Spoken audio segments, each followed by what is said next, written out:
Hey, Diana, did you know it's easy to be brilliant? Marc, that's the dumbest thing you've ever said. Ladies and gentlemen, jurists and just curious, welcome to the Successful Barrister podcast. Here you'll learn about marketing, management, and life skills for lawyers that probably won't get you disbarred.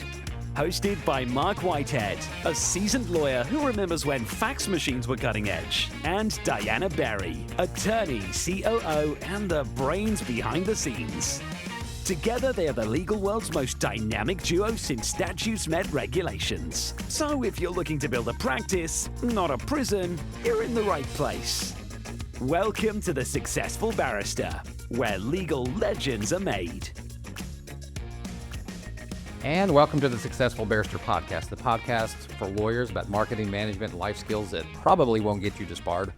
I am Marc Whitehead alongside my co-host Diana Berry, my COO, and my right hand. Hey, Diana, what's up? Not much. It's really cold in Texas right now. It is been below freezing for like 2 or 3, maybe even 4 days. Now, it does warm up in the day, but anytime it gets below 32, we just, in Texas, the South doesn't do well. In South Texas, we just panic. Everybody's losing their shit. It's just, but anyway, it's better than being in LA right now. So we are thinking about to all of my LA friends. I've been on the phone with at least one of them. I think this afternoon I'll be on the phone with another one.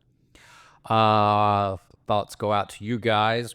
So today, Diana, what are we talking about? How to be brilliant, apparently. How to be brilliant in 2025. I'm going to be taking notes during this podcast myself, Marc. Okay. So why be brilliant? Well, the question is, why not be brilliant, honestly? Good point. It's a good point. I always start off the year all fired up. As we sit here today, it is January, 8th, 9th, isn't it? Couldn't tell you. Okay, good. That just tells us we're really paying attention. And I always get fired up in January. And as I was saying yesterday, it's not until about August that my soul gets crushed. So still being optimistic, we're fired up. We're going to make 2025 a bang up year here. So today, I was run across a book that I really, really, really love. It is thick. It is dense. It's 450 some odd pages. It's called the Personal MBA, Master the Art of Business. And I love talking business, by Josh Kaufman. It's actually been around for a little bit. It's published in 2010, and I think they reissued a 10-year anniversary edition a few years ago. But great book about business in general. But I think one of the things that we as lawyers do, or we should do more of, is look outside of the legal industry for tips, tricks, strategies on how to run our business, we are in the business of law. Yeah. Understanding business. There's so many lawyers out there that just don't think of their law practice as a business, or at least they don't think in terms of how to run and optimize a business, which is kind of the point of this podcast. So this book has some great chapters. We can't go through all of it, but it kind of goes through the start of the ideal of value creation. That's what every business does. Every business creates some form of value, whether you're creating a widget or an iPhone, or as we're in the service industry, the value that create is we solve problems or prevent problems from ever happening. To be in business, you've got to learn how to market your firm. You've got to learn how to convert those marketing leads into sales, what we call intake in the legal world, but it's sales in every other industry out there. We have to be able to deliver value to the customer. In other words, operations, kind of your strike zone. Mm-hmm. You got to get the work actually done and do what you promised. And then there's the finance side of it. You got to make money at it. You got to convert these positive outcomes that you're getting for your clients into cold, hard cash so you can pay your taxes, pay your employees, pay your 401k, pay your FICA taxes, pay your health benefits, and hopefully take a little bit of that money home, to pay for your yacht or whatever it is that floats your boat. There's also a good section here on the human mind. And that's really kind of what I was going to focus on today. Is at the very back of this book, there was just a little snippet kind of in the appendix 49 questions to ask yourself. 49 questions to ask yourself basically on how to be brilliant. And that's what we're going to focus on today. So I highly recommend people get the book, read through it.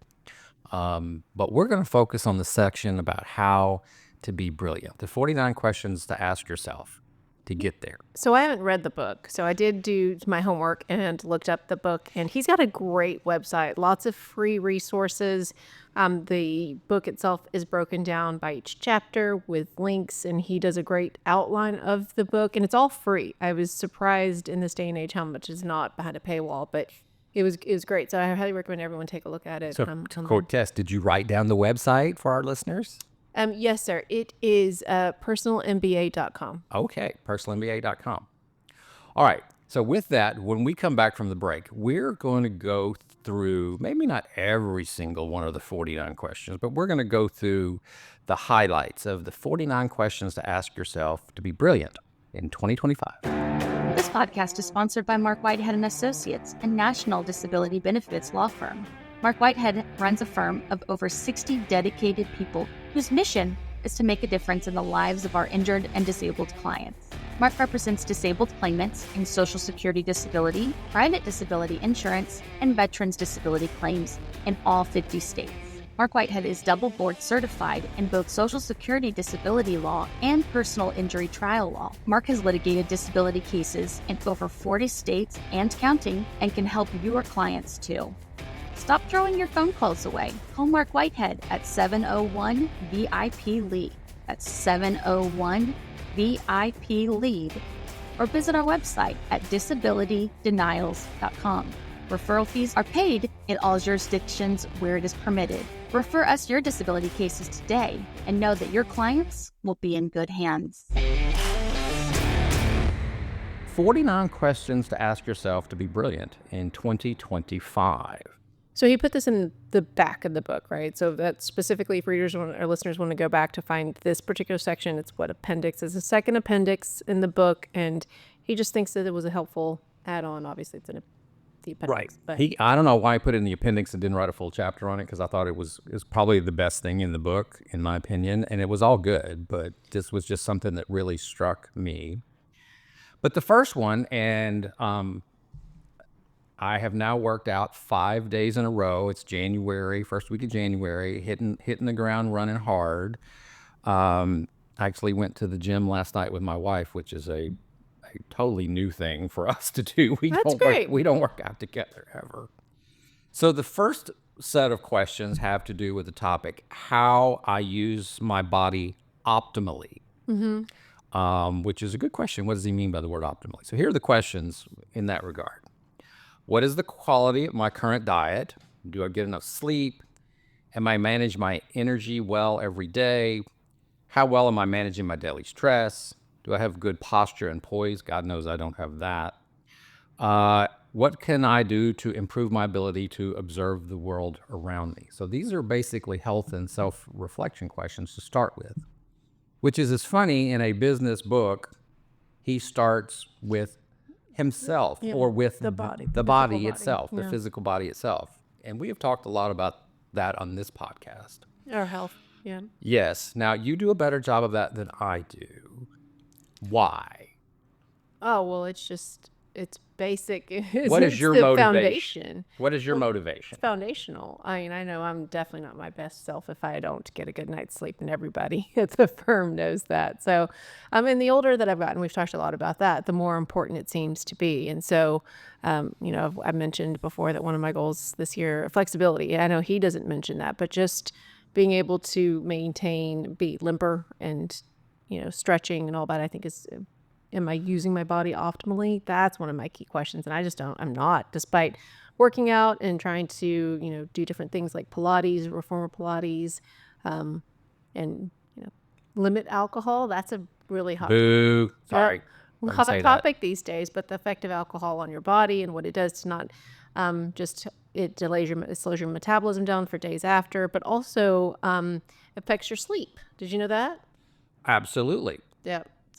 So I go once a week to a thing called Stretch Lab, which I whimsically said to my stretch therapist, this is basically forced yoga, because Yeah. that's what it is. And she goes, no, it's assisted yoga. So apparently they don't like the word forced.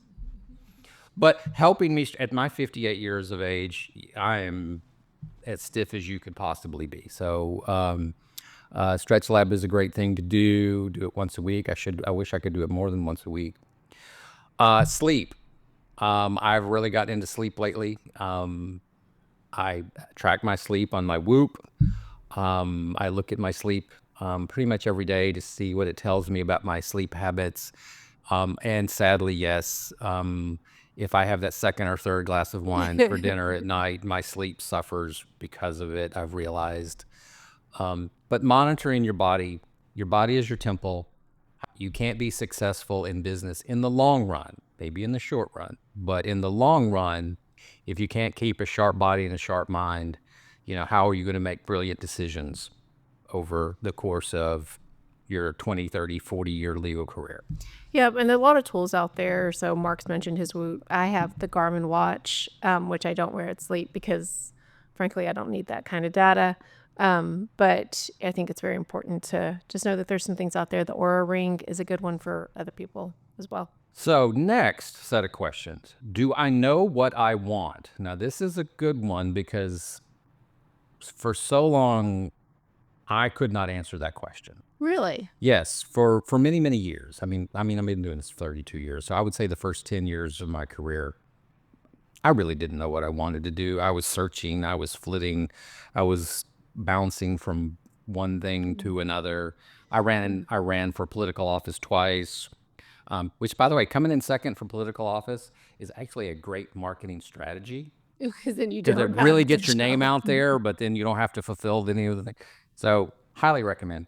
No, I actually understand that now that you've described it that way, because I tell people all the time, and I really mean it, I don't know what I want to be when I grow up. You've described me as a recovering lawyer. Is that right? Something like that. Yep. I'm a recovering personal injury trial lawyer, so. So I think, this COO thing, it's 4 years now. So I guess it's sticking. I don't know. Yeah, I think so.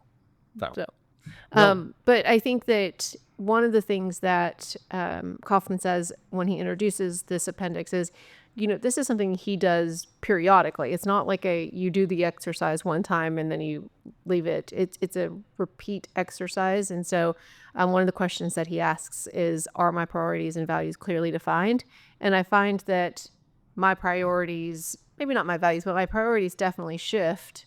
As they should. Yeah, exactly. Your life changes. And so you don't know what they are unless you're sitting down and actually asking yourself often, what are my priorities either this year or at this phase of my life where I am at this job and those types of things. Right. So, my priorities shifted this year because, I didn't really know, but apparently I'm about to be a grandfather and all of a sudden my priorities change. Yep. So. Travel schedule change. Yeah, totally changed my travel schedule. Not traveling right now, waiting on an impending birth. So, but that changes how you think about things. So some of the questions he asked under the "Do I know what I want" category: what achievements would really make me excited? Mm-hmm. What states of being do I want to experience each day? Ooh, that's sort of metaphysical. Are my priorities and values clearly defined? You mentioned that one. Am I capable of making decisions quickly and confidently? Quickly, yes. Confidently, not so sure about that one. Do I consistently focus my attention on what I want versus what I don't want? That's a good one. Interesting. I was listening to the author of Atomic Habits yesterday on a podcast, and he was talking about habits and why we fall into bad habits. And because bad habits usually have immediate gratification, Yeah. where such as eating too much or Yep, maybe in fact, yeah. lighting up that cigarette or whatever, versus good habits tend to have a delayed positive effect. Like exercising and dieting, it's not going to have an immediate positive effect so much as it's going to be more of a long-term thing. And that's why people fall into bad habits and don't follow good habits, because of immediate gratification. I may have just jumped off topic there, but it just struck me, that last thing was like, with the good versus the bad, what I want versus what I don't want. So what's making you excited this year? Oh, come now. When dead air on a podcast is not good. Give me a second.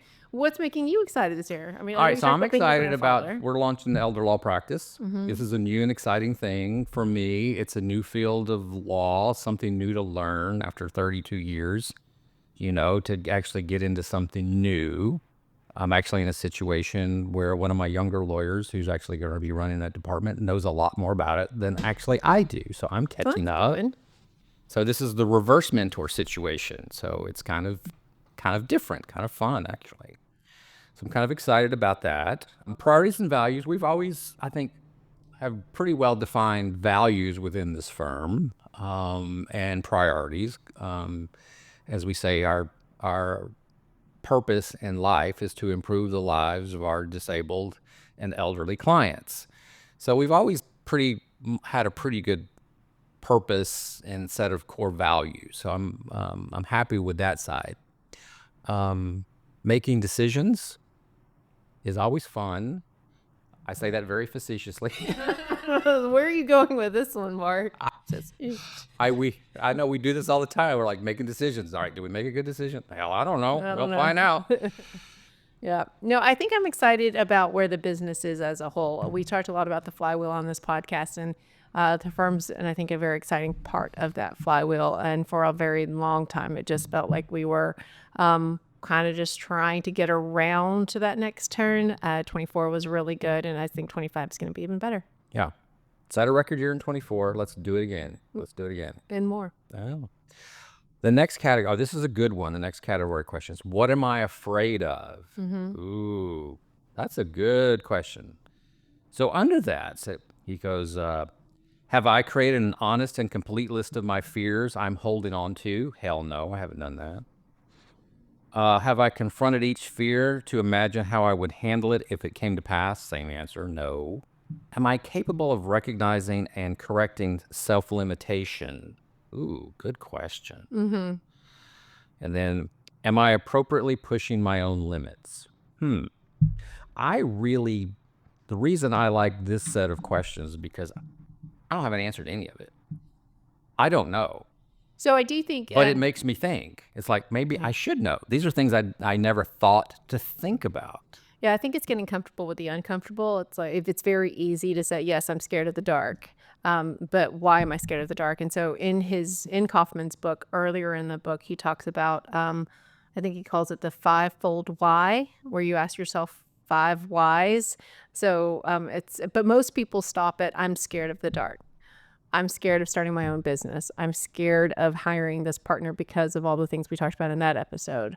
And I'm scared of putting together an incentive plan for my attorneys for all the reasons that we've talked about. So, but you have to get to the 5th why probably before you can really get to the heart of the matter. And I don't think a lot of people, myself included, have the courage to get to that 5th why of, why am I scared of the dark? Well, because bad things live in the dark. Why do bad things live in the dark? And so you have to get to the really, really 5th why. Right.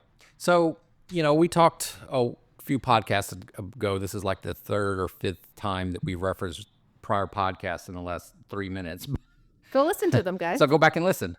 One of the things in Good to Great, in that book that we talked about, that was limiting your downside, basically. So there's risk in any business, but you can mitigate that risk. You can limit that risk, but you first have to recognize what the risk is.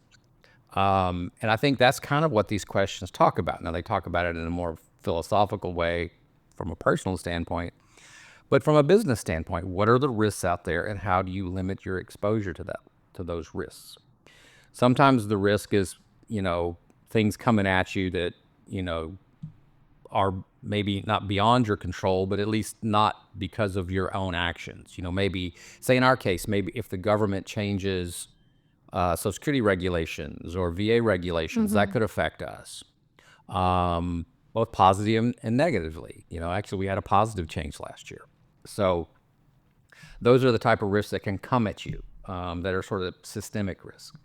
But then there's the risk on actions that you take yourself. We are taking a risk, although I think it is a very measured risk, in starting a new practice area. Yes, it is a risk. What's the downside? Well, the downside is that, it may be unprofitable and we may not ever make it profitable, and therefore we lose money on the deal. Well, are we going to lose a ton of money? No, it won't be fatal. It wouldn't be pleasant to lose money, but it's not going to sink the ship. So it's a calculated risk. We're taking a marginal risk, but not a risk, that will sink the ship if it fails. Yeah, and you think about it in terms of risk, and I think about it in terms of change. I think that fear, what was it that we heard with Steve Riley when I first started? The brain interprets all change as a threat. And I think that that's what I think of more when, we ask, what am I afraid of? And some of those questions, a lot of the times I think fears come from change. It's like, change in regulation. One of our good friends, I had a cousin's Florida, and the law basically eliminated his entire practice area. And it's like, sometimes it didn't eliminate his practice area. It just eliminated his ability to get paid for his practice area. Very, very good key distinction there. If he wants to be a pro bono lawyer, he can still do it. He can do that. So, I think that, some of those changes, you have to sit with for a while to really get past it, to address the fear of, okay, well, I've been doing this for decades, and now essentially in one signature, my whole reason for being is gone. So you have to sit with some of those fears for a while before you can decide really what to do with them and have the courage to. Yes. And I think sometimes it's good just on a micro level to recognize, like your employees, you're changing a system up on them. You're changing the process or changing the procedure. They're moving cheese. They're removing their cheese. They're immediately going to react negatively because they fear the change. It's just instinctive that they fear the change. Yeah. And that's a whole nother podcast on how to move people's cheese and not make them fear it. So what's the next big question he asks? So the next big question is my mind clear and focused? Which I think kind of circles back to the first thing we talked about, which is how can your mind be clear and focused if your body's not healthy, if you're not getting adequate sleep, and so forth. But here's how he phrased it. Do I systematically externalize, i.e., the way he puts it, write or record what I'm thinking about? Journaling is a good example of that. Mm-hmm. Journaling is I don't do it extensively. I do it a little bit, but it's good to get it out of your head. Absolutely. And get it down on a piece of paper. Am I making it easy to capture my thoughts quickly while I have them? That's the reason I walk around all the time with my planner, because on the left side is my daily plan, and on the right side is a blank piece of paper that I can write down anything I want to and just take my notes. What has my attention right now? Lunch, other than lunch right now, trying to focus on having an interesting conversation with you. Am I regularly asking myself appropriate guiding questions? That's a good one.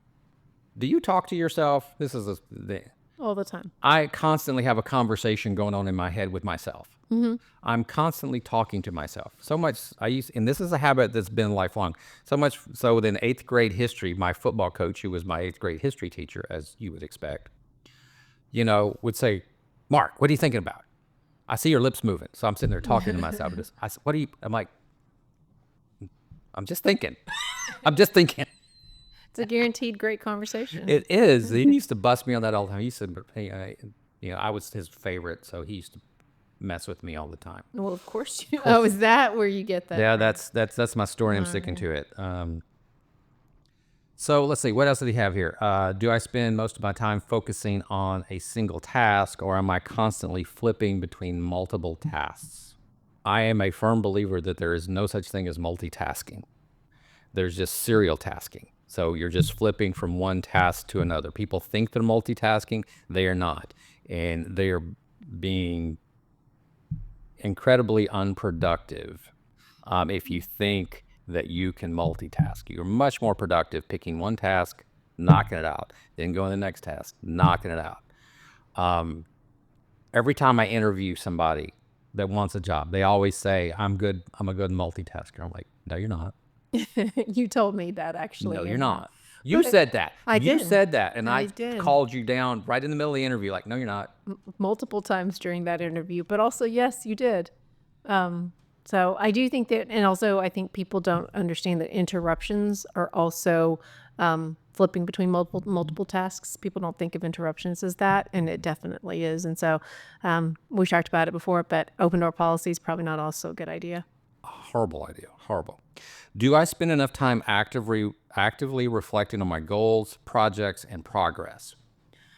So I will say that we are killer at this because we use the EOS system, the Entrepreneurial Operating System, and we have level 10 meetings every week. As a matter of fact, I'm in the big level 10 meeting and I'm in 2 sub-level 10 meetings. So I have 3 level 10 meetings a week where we do nothing but focus on projects and tasks that are clearly delineated and get broadcast up on the big 85-inch screen that we're all looking at.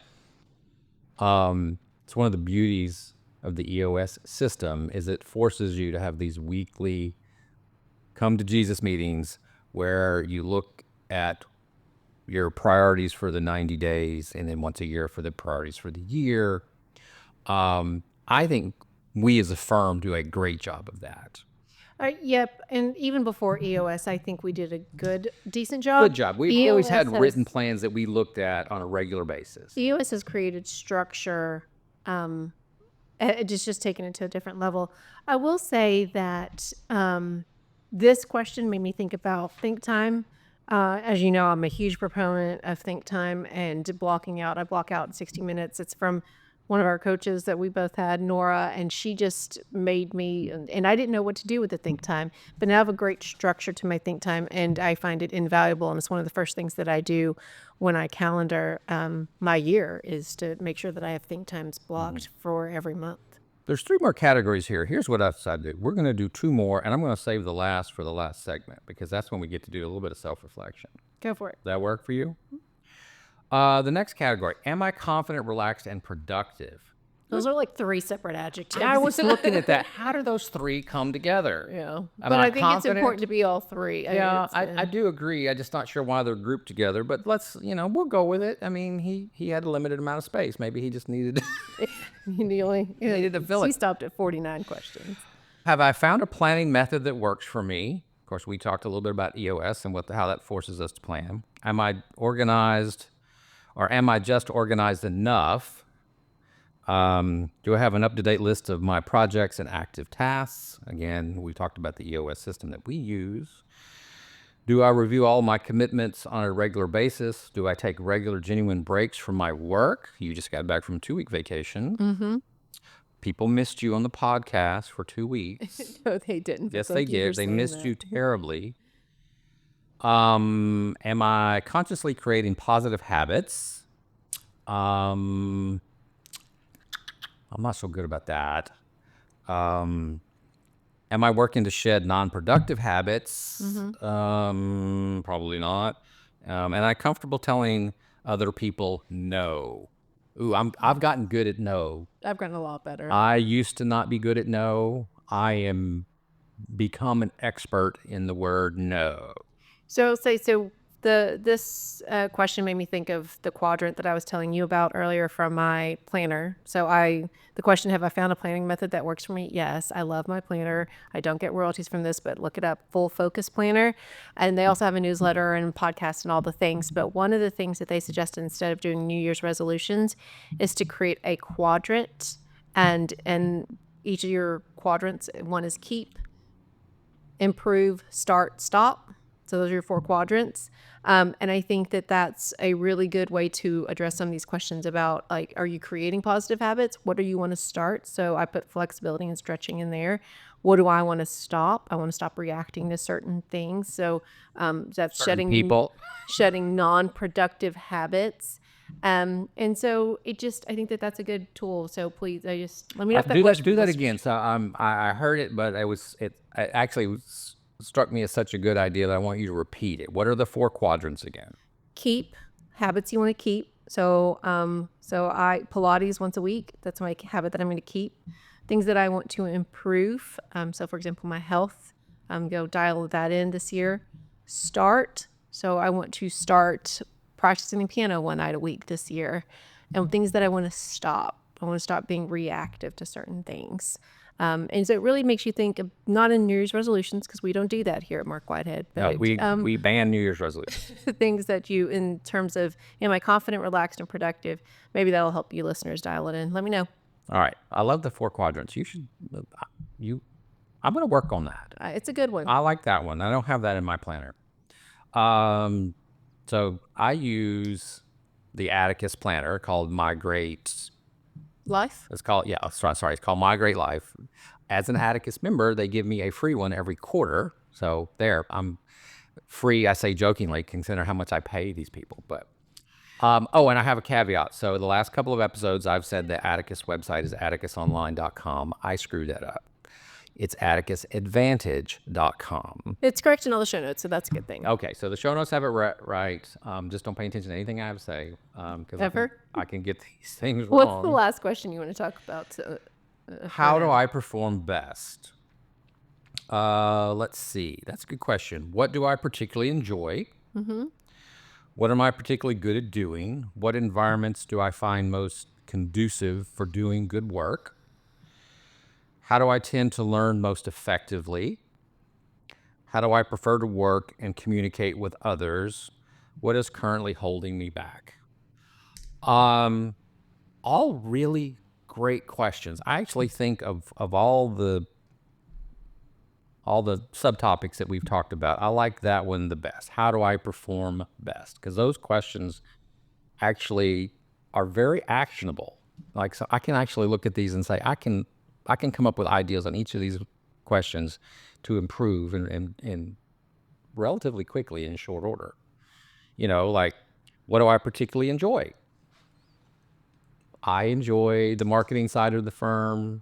I enjoy dealing with the sales side of the firm. Conversely, what do I not enjoy? I certainly don't enjoy dealing with systems and operations and things like that. So what did I do? I hired you. Yeah, so this one was an interesting question for me because I think at the broader category of the question of how do I perform best? And everyone knows here, I suck at self-care. I'm not really good at it. So as you know, Says the woman that gets up at 5 o'clock in the morning and exercises every day. I don't quite. That's just a routine. That's not necessarily like making sure. I mean, I'm thinking about the business. I'm thinking about the things that I need to do. I'm talking about making sure I take care of myself, not my health for my family. Those types of things. But making sure I don't burn out. As you know, in the years that we've worked together, I tend to run towards from burnout to burnout. If I'm not recovering from a burnout, I'm on my way to a burnout. And so I've gotten better over our tenure together, I think, at not burning out as much. I probably only had a few burnouts last year because I do think that I've prioritized self-care a little bit better. And so I think that looks differently for everyone because, yes, you think, oh, I'm working out for, that must be my self-care. That's not self-care. Yeah. There's a quick little detour, the Legally Blonde movie. Yes. And so what Elle Woods, the character, says, well, the defendant couldn't have murdered her husband because she works out. And everyone's really confused. And she says, well, working out produces endorphins. Endorphins make you happy. Happy people don't kill people. There's the flaw in the logic. I might kill a few people and be very happy. But that's the whole thing about working out. Like, it just produces the endorphins, gets my day right. But is it necessarily for me? And am I making sure that I'm taking a mental reset, a physical reset away from all of my various roles and really thinking of myself as an individual? And I think that that's how I perform my best when I'm really thinking about that. Okay. So here are the two questions that really strike me under this, how do I perform best, is how do I tend to learn most effectively? And the second would be, what is currently holding me back? I have realized over time, and I wish I would have known this in college and law school, that I'm a very visual learner. Mm-hmm. And that is not really how, especially law school, works. You just look at a sea of words. You read a case. Yeah.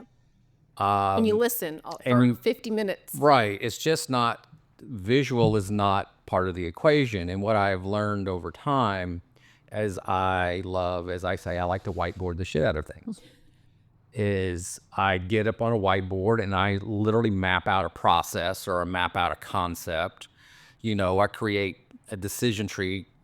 I didn't like programming in college, but one thing that I did sort of learn in college was they taught us in programming, before you write one line of code, you're supposed to map out a decision tree, because that's all writing code That makes is a sense. decision tree. You gotta know where you're trying to get to. You try to know where you're trying to get to, and they give you a little template, and of course the diamond means a decision, and the round circle means this, and a parabola means this. They all have different things. Parabola. I didn't even, trust me, I didn't do well back then, but looking back on it, they did teach me how to do a workflow, how to do a flow chart, how to visually put something together. And I didn't realize it back then, but as I've learned now training my employees, that most of my employees, this is very common, most people are visual learners, and to put a flow chart in front of them as opposed to a set of procedures written in a sea of words, they're much more likely to understand the flow chart and get the big picture and follow the flow chart than to read pages and pages of text. It just, first of all, pages and pages of text are very intimidating to somebody. A picture's worth 1,000 words. So I figured out that's how I learn best, which is why I keep a whiteboard here on wheels that I can, actually has two sides. I can flip it over, and I just whiteboard something out and then flip it over and whiteboard the other side. And then whatever we come up with, we snap a picture with our iPhone and then erase it and do another one. I would encourage a lot of people to start thinking like that, because I think there's a statistic out there, and I wanted to say it's somewhere like 70% of the population are classified as visual learners. But people, Oh, wow. if our education system would clue into that, I think we'd all be better off. The last one, what's currently holding me back? Time. I know what's holding me back. It's time. Well, we all get the same 24 hours. I know. I do. I get it. One of the things I did this year is I've auto-calendared no appointments Tuesday and Thursday afternoon. I know. I'm protecting my time for the entire year. For the entire year, I am blocked out every Tuesday and Thursday afternoon. So I am protecting time to be able to think. And it's really pissing some people off, because they're trying to schedule stuff for me. Yes, we are. But also, I will say, I will challenge, if that's allowed, I will challenge that I think that people should not just block time, but know what you're going to do during that time, or else you just end up wasting 4 hours or wasting an hour. Like, wait, what am I supposed to be doing? So don't forget that there should be structure. Challenge denied. So Fair enough. block the time first. You got to protect the time first. Oh, absolutely. You can then figure out what you need to use. And I get it. Yes, the time should be used productively, and you should think about it. But you can't wait till the last minute, because people are scheduling me out 6 weeks in advance. I certainly wasn't suggesting that. I'm just suggesting that just don't block your calendar and expect magic to happen. Okay. Don't just block your calendar. All right. So back to what's currently holding me back. What's holding you back right now? You can't use time. I already used it. Well, I wasn't. Lack of support. But where we are is where we are. We've talked about that. We have plans to get out Lack of the of way. personnel support. Yes, exactly. Lack of a support personnel staff. Support. Yep. You are a one-man band. I am. So that's our goal, 2025. Yeah, it is, and I've loved it. I thrive there because part of me is a bit of a control freak. So when things break, I know exactly why they broke, and I only have myself to blame, and that's good. But it's also a great learning opportunity, and now I know the job that we want to support or we want to hire for, and what that will require. So hopefully, will lead to a better hiring decision. All right, so we're going to take a quick break. But before we do, I'll tease the end, which is the last set of questions. What do I really need to be happy and fulfilled? So this is when we come back from the break, Marc and Diana are going to have a therapy session. I'm Marc Whitehead, a lawyer, entrepreneur, and business coach. Thanks so much for tuning into the Successful Barrister podcast. We have a blast creating it, and I hope you find it helpful. If our chats have sparked your interest, I'd love to hear from you. Shoot me an email at marc@marcwhitehead.com. That's Marc spelled with a C. Enjoying the Successful Barrister newsletter. Even better, let's hop on a call. I'd love to chat about how we can collaborate, share ideas, or just catch up. All right, so the last topic What do I really need to be happy and fulfilled? That's a question that That's the question. sounds easy, but sometimes people can struggle with that. I think it's a question of all questions. It is really the question of all questions. Mm-hmm. You know, he kind of some of the questions, the sub questions that he come up with are, how am I currently defining success? Is there another way that I could define success that may be more fulfilling? Here's the one. How often do I compare myself with my perceptions of other people? Oh my God, in the social media age, Yeah. you know, everybody, I see this all the time. You know, I admit I look at Facebook. I don't talk a lot on Facebook, but I do look at it. And people never put the bad stuff on Facebook. They only put the good stuff on Facebook. Oh yeah, it's never meant to be the. Yeah. So, you know, everybody looks like they're the happiest people in the world and they have the greatest stuff and they went on the greatest vacation. And, you know, it's always comparing yourself to the Joneses. And that is just a miserable place to be. What is the quote? Comparison is the thief of joy. Yes, comparison is the thief of joy. I've actually lived by that one. I don't compare much just because I've really absorbed that one into my life because it is very miserable. I have an interesting notion, and this is how I like to think of, from a professional standpoint, how do we define success? And we actually have this as one of our metrics, is how many families did we help this year? That's how we define success. Because that's what we do. That's what we do as a firm, is we help families at the worst points in their life. And that's how I define success. I don't worry about other law firms and what other law firms do. I mean, I do try to learn from other law firms. Absolutely. But I don't compare myself in terms of success with them. I mean, just are we successful in helping as many families as we possibly can? That is one good way to define success. Don't define success as it relates to you. Define it as how it relates to the people that you interact with.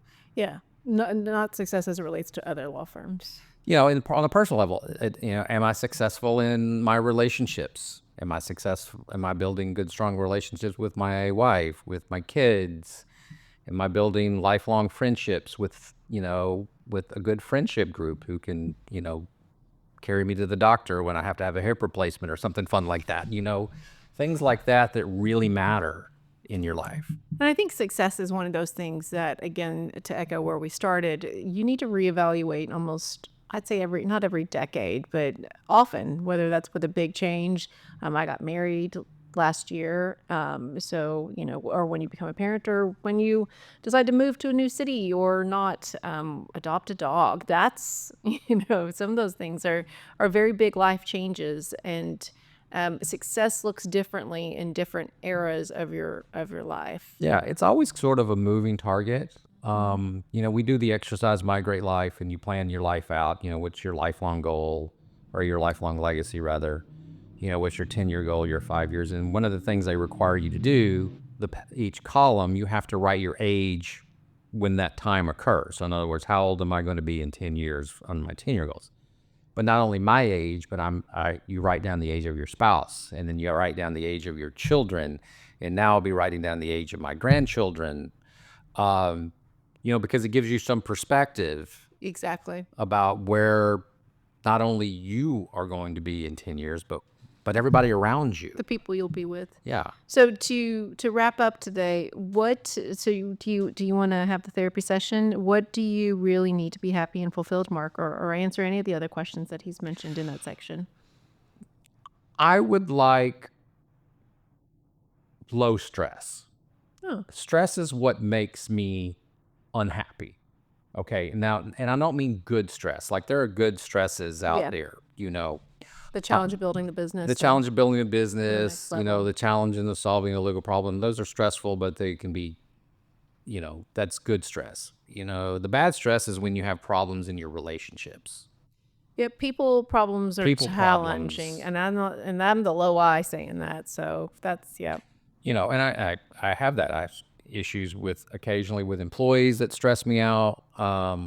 Issues, you know, with family sometimes that stress me out, especially kids, especially teenagers. You know, there are the stresses of growing older that sometimes you have to deal with, health crises, things like that.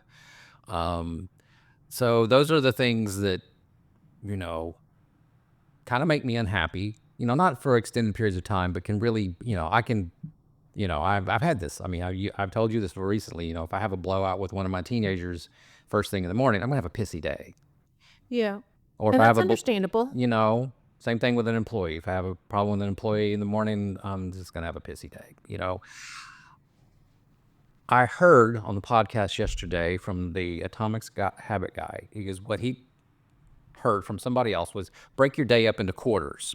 You have morning, you have lunch, you have afternoon, you have evening. And if you have a pissy morning, write it off. Okay? Oh, Just make sure you don't have a bad lunch. If you have a bad lunch or midday, whatever, make sure you don't have a bad afternoon. Just don't let it carry over into the next quadrant of the day. I like that. So I'm like, that's a good idea. I never thought about that. Yeah. There's no such thing as a bad day. There's just a bad quadrant of the day, and just don't let it carry over into the next quadrant. I like that. So how about you? I will say that this one hit me last year, perhaps with all the life changes that I had had. So got married 2 Decembers ago. And then so maybe last year was just my self-reflection year about defining success and what that looks like. I think that I honed in on 2 words, flexibility and being present.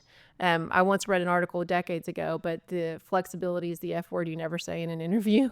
But flexibility is such a big component of my life now. My work-life balance here, and you give me that, and that is worth so much more than there's an incremental value dollar that goes to that. And as you tell me, you get your pound of flesh. Everyone knows that they'll get an email from me, whether it's 5 a.m. or sometimes it's 9 p.m. and that can be on any work day or work 8 p.m. Sunday night. Yep. So I will, if I don't get at least 4 or 5 emails from you at 8 p.m. Sunday night, I start worrying about you. Well, thank you. Somebody kidnapped Diana. What happened? I'm glad you're worried, probably more about the business the next day, but less about my safety. But yeah, so everyone knows that that I am working odd hours, but I am always present, which led me to my second word of how I define success. I am a present wife, mother, and all my roles that exist outside of this building. When I'm here, I try very hard to be a present COO, and whatever that means in whatever capacity, that whether that's the HR function or if I'm assisting on a financial matter, I try to be very present in my roles, and I can only be present in those roles because of the flexibility that you afford me. And so that's how I really, there's a lot of dollars there that I will give up because of those 2 things. And with that, so we have covered pretty much all of the 49 questions to ask yourself how to be brilliant 2025. With that, we're getting the high sign that it is time to go.